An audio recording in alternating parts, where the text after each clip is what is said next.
Today we are looking at the Gladius COB LED Work Light. This particular one I just kind of found doom scrolling. Seemed like it was decent enough, so I ordered it up, and we're going to take a look at it today. This kind of solves a problem, I'm hoping at least, that I have with my two current daily driver work lights. First one would be this here Milwaukee work light M12. It's got the fake battery in it because that's all those fake batteries are really worth as lights. Problem with this one is if I'm working, down in this way, I got the magnet on this. It shines this way when I need the light to go that way. Again, great light, but kind of lacks in that nature. And then we got this guy right here, which again I featured on the channel. It does have the ability to point the light in the opposite direction of where I'm working while it's magnetized to the thing that I'm working on. But this thing sucks down batteries like a cyber truck towing its capacity load. Now, getting into the specs of the thing here, this is a 80 to 1200 lumen light there. They're claiming 2 to 15 hours of runtime on the thing. I did check, and you can plug and play it. So if the battery goes dead on it, and you have a USB-C cable laying around, you can plug it into the thing and charge it while it's actually working, which is actually really cool because then you're a little less worried about killing the thing while you're doing your job there.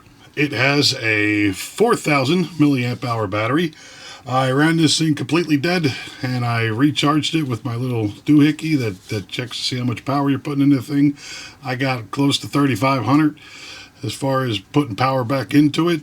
The way you're testing that stuff isn't exactly accurate. It just kind of ballparks it, and 3,500 to 4,000, I'm going to call that close enough. 2.5 hour charge time, they claim that, and that's pretty much what I came up with. Now, going into the IP rating that they're claiming on it, they're claiming IP44, which IP stands for Ingress Protection. 4, which would be the first digit of the 44, solid debris. Basically, 4 is chunks of stuff, wood chips, things like that. We're not really getting too much as far as into dust as far as protection goes on it. And the other 4, which would be liquid, which would be for splashing. I mean, it's not going to be something you're going to want to sit out in a downpour with it or dunk it underwater, but if you get a little bit of water on it, it's probably going to be okay. Now, as far as impact resistance go, they are claiming an IK 07 as far as impact resistance go. There's a lot of math and joules and meters and stuff as far as that goes, but the IK rating goes from 0 up to 10, and it's a 7, so take that for what it is. You also get, with the package, obviously you get the light, you get the instruction manual right here, which, if it's a light, how much instructions should you need, and you get a USB-A to USB-C cord, and you get a little charging brick, which I believe is 2 amps, 5 volts.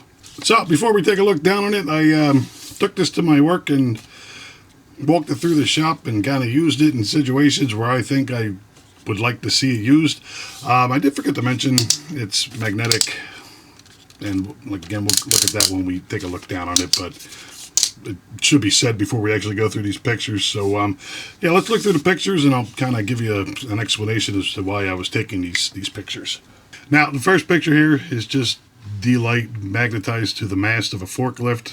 If you guys didn't know, I'm a forklift mechanic, so you're going to see a lot of forklifts coming up here.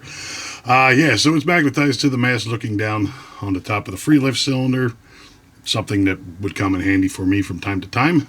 The next picture is just a picture of the light stuck to the side of the forklift, so say if I was doing a brake job or something of that matter, just kind of stamped to the side, shining light on the wheel, where as to the Milwaukee guy wouldn't succeed in that adventure. This particular picture, again, we're looking at the drive wheel on the thing. I was kind of curious, those fenders on these larger forklifts, that's like 1/2 inch, maybe 3/8 steel. And I was just kind of curious if the magnets would actually hold to that side of that fender, because again, it'd be handy to have that because I'm usually in a dark spot in a warehouse.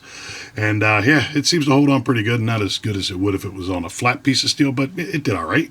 And this is just a picture of the light magnetized to the back inside the counterweight for, say, I was doing like a radiator inspection, looking for leaks and whatnot. Now, we got another picture of the light stuck to the hood of a forklift. This particular picture, you got it. Toyota's got insulation up underneath their hood, so the operators' butts don't get hot, I'm guessing. But yeah, this is kind of sitting on the corner, shining down onto the engine bay there. And again, I mean, didn't hold as good as it would if it was on flat metal, but it did good enough, I would think. And I got a picture for you electricians out there of this thing magnetized to the front of a circuit breaker panel. And last but not least, I waited till dark and I stuck this thing underneath the hood of my Tacoma, lit it up, and took a picture so you kind of get an idea of the spread of the light. So that is about it as far as pictures of the thing in action. So let's take a quick look down on the thing and go over the features and all the doodads and twisty parts and buttons and switches and all that good stuff. All right, well, here we go. It kind of zoomed out a little bit more than my usual videos, but it's long. It's 20 and a half inches, I believe the specs out on the thing. But let's start on the back side here. Obviously, we have these here twisty jobbies that allow you to have 360 degree magnetism on the thing. Speaking of magnets, I got a piece of magnetic film here, and as you should be able to see, there's two magnets hidden inside there. So two magnets on either side. It will not hold itself with one magnet, so you do need to have both magnets hooked up.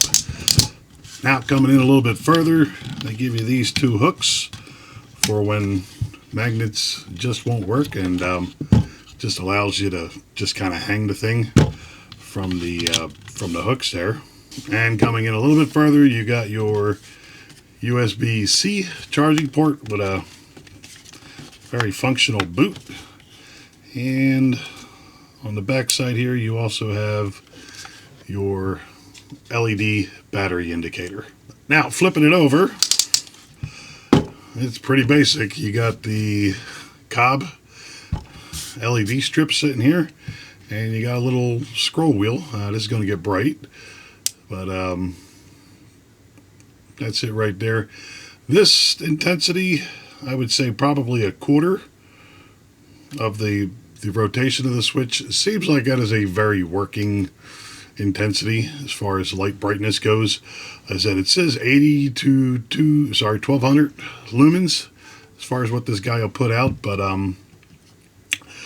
yeah, I mean, that like I said, this intensity right here close up is plenty. I think 1200 lumens you can light an entire room with this thing, but yeah, then you just kind of ramp it up, and the camera's compensating a lot for it. But I mean, if I turn it this way, you kind of see what's going on with the thing. Now, that's about it as far as the features go. I will say a couple of critiques I would like to make about this, if I could be so bold. Personally, the scroll wheel sitting on this side, kind of would like to see it on the back side. Reason being is, here's the situation we're talking about here. Most of the time, the light's not going to be in your face, and it's going to be facing away from you. So you kind of have to fiddle on the back side here to turn it up and down and on and off. And if it's shining into your face, that it's not good because it blinds you. So I think it'd be nice to have that on the back there. And as far as these little magnet feet go, I would like to see a little bit more rotation inward on them, if that makes any sense. That way there, if you got a kind of a goofy angle, you could tilt this one in and have this one going out, and it would be able to go on this type of an angle a little bit more instead of just having it like that. But again, not deal breakers, just kind of things that I thought would be improvements on the product. So there we go. That is the Gladius LED work light. Gladius is not only just a Roman sword, it's now a work light. So that's awesome, I guess. But yeah, like I said, for limited time I've used it, it seems like it's decent enough. They got a lot of stuff right with this. Price is right. I mean, as far as LED work lights go, $50 for something like this. I can't see how you could really beat that, even at Harbor Freight. I don't think they have anything this equivalent that you'd be able to touch with this. But yeah, I mean it's nice nowadays to have decent work lights. Back when I first started off, the only thing we had was an incandescent light bulb in a cage, and if you dripped anything flammable on it, the bulb would explode and set your light on fire. But yeah, it's nice to have options nowadays, and this is a pretty good one as far as I can see. Again, we'll test it and come back to it at some point in time in the future. See what I think about it long term. I'm actually kind of thinking about getting a second one just so I have a downlight on my desk there. But yeah, I mean that's about it. It's just a work light. I'll leave a link to it in the old description there. Any questions, comments, concerns, feel free to leave them in the old comments section. I'll do my best to get back to you. I'd like to thank you for watching. There you go. Play if you run out of batteries, and I'm babbling again and can't keep my thoughts straight. Let's try that again.